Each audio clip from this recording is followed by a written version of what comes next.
So just rained a little bit, and the fence is it's cloudy out, and the fence is real easy to see right now. So I'm going to make a quick video showing you the fence system that I use almost everywhere. The only other type of fence that I really use is a 3-strand high tensile fence, and that's really only on the perimeter on the home place, and that's it, which is like less than 5% of the overall fence. I have miles and miles of fence this style. I'm going to make a 2-part video series. This one's going to be on what my fence system looks like. This fence system looks like. The other second part is going to be about the things to do, the things you can do wrong and make this type of fence system not work for you. And I'm speaking from experience. When I do farm tours and stuff like that, this is something people get a lot of interest in. They're surprised I'm keeping goats in with 2 strands of Hotwire.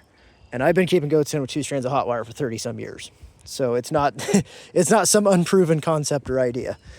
All right, so you start off with the end insulators here. These are tarp straps, good USA made tarp straps. Don't get the cheap ones at Menards or whatever. They do not hold up. One of these I call them over-under insulators. If you can't find those at your local store, you can order them online.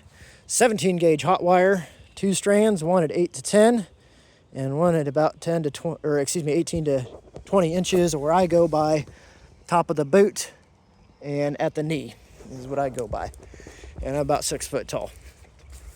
And then if we do have a corner, is just a regular T-post. Same thing with any kind of, or an end, excuse me, is a regular T-post. Same thing with any kind of sharp corner. We'll do a regular T-post there, and just some sort of T-post insulator.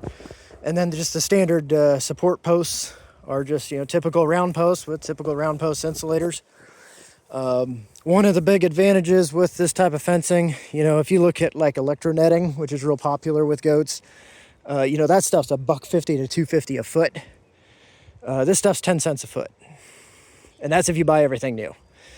You can get these posts and these insulators used. A lot of the ones that I do have, not these, but a lot of the ones I do have are used.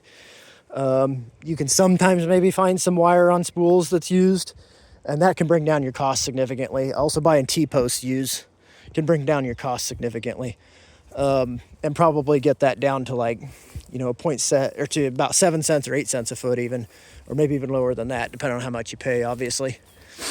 That's the basic look at the fencing system. This is part 1 of a 2-part video. Check the next part. I'm going to talk a little bit more about the system, and also going to talk about the things that you can do wrong to make a fence system like this not work for you.